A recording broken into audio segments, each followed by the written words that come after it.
অনেক আফসোস লাগে আমার মৃত্যুর পরেও মানুষ ফেসবুক চালাবে, বিনোদনে মত্ত থাকবে, খুশিতে হই হুল্লা করবে, দুনিয়ার সব কিছু তার নিজ গতিতে চলবে। সত্যি বড়ই আফসোস লাগে।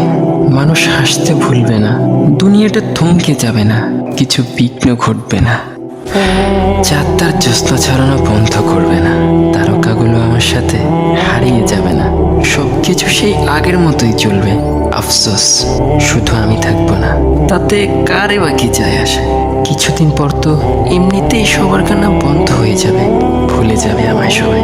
শত আপন হওয়ার সত্ত্বেও তারা আমার দুঃখে আমার সাথে মারা যাবে না, আর আমি মারা গেলেও ওদের হাসিটা চিরতরে বন্ধ হবে না।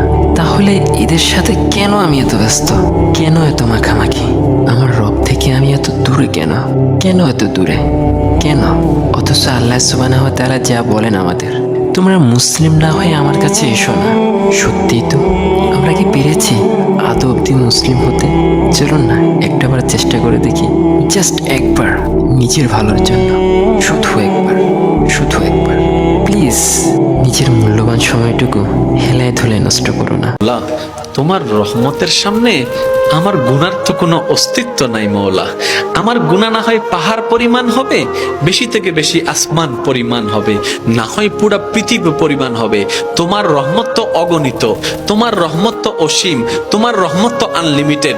এবার রব্বে করিম বলে, তাহলে ঘাবড়াস কেন, তাহলে মন ছোট করস কেন? আরে গুনাহ করেছো তো করেছো, কি হয়েছে? একবার তো তওবার মাধ্যমে আমি রবের দরবারে ফিরে আই।